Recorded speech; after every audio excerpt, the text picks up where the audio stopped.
భారత్-పాకిస్తాన్ యుద్ధం తర్వాత పాకిస్తాన్ టర్కీలో భూకంపాలు రావడం హాట్ టాపిక్ అయింది. ఈ రెండు దేశాలు భారత్పై అక్కసు వెలగకాయి.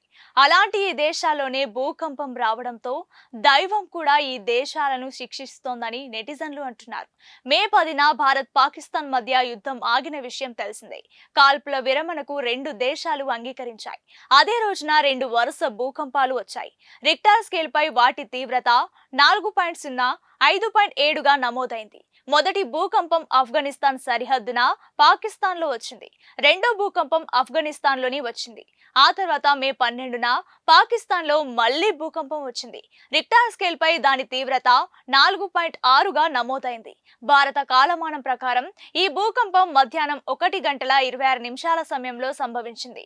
భూకంప కేంద్రం పంజాబ్ ప్రావిన్స్లోని పీర్ జోంగల్ సమీపంలో భూ ఉపరితలానికి 10 కిలోమీటర్ల లోతులో ఉంది. ఇలా యుద్ధం తర్వాత పాకిస్తాన్ ని రెండు భూకంపాలు భయపెట్టాయి. ఆపరేషన్ సింధూర్ యుద్ధంలో పాకిస్తాన్ కి టర్కీ అండగా నిలిచింది. రహస్యంగా డ్రోన్లనిచ్చింది. ఆ డ్రోన్లను పాకిస్తాన్ ఇండియాపై ప్రయోగించింది. అయితే మే 14న ఒక భూకంపం వచ్చింది. అది రిక్టర్ స్కేల్ పై 6 తీవ్రతతో వచ్చింది. దాని ప్రభావం టర్కీ, ఈజిప్ట్, గ్రీస్, లిబియాపై కనిపించింది. ఈ భూకంప కేంద్రం గ్రీస్లోని కర్పాథోస్ కి 38 కిలోమీటర్ల దూరంలో ఉంది.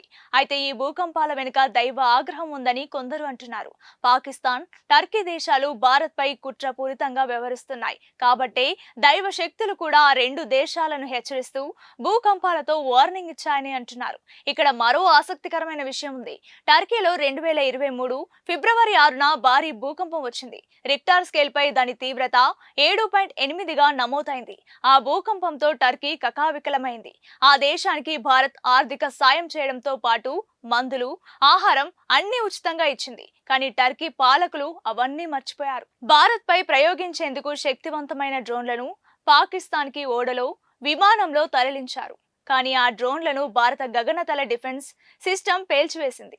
తద్వారా ఈ కుట్ర సాగలేదు. అయితే భారత్-పాకిస్తాన్ యుద్ధం ఆగగానే ఈ రెండు దేశాల్లో భూకంపం రావడంతో ఆసక్తికర చర్చ జరుగుతోంది. వరుస భూకంపాలపై భూగర్భ శాస్త్రవేత్తలు ఆందోళన వ్యక్తం చేశారు. పాకిస్తాన్, భారత్, యురేషియన్ టెక్టోనిక్ ప్లేట్ల సంగమంలో కదలికలు ఎక్కువగా ఉండడం వల్ల భూకంపాలు తరచుగా వస్తున్నాయి. యూరప్ ని నిరంతరం భారత టెక్టోనిక్ ప్లేట్ పైకి జరుపుతోంది.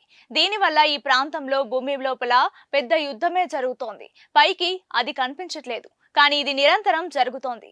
అందుకే అప్పుడప్పుడు భూకంపాలు వస్తున్నాయి. రకరకాల అంతర్గత సమస్యలున్న పాకిస్తాన్ కి భూకంపాలు కూడా సవాల్ విసురుతున్నాయి. అయినా సరే ఆ దేశం సమస్యల్ని పరిష్కరించుకోవడం మానేసి భారత్ ని చూసి ఏడుస్తుందని చెప్పొచ్చు.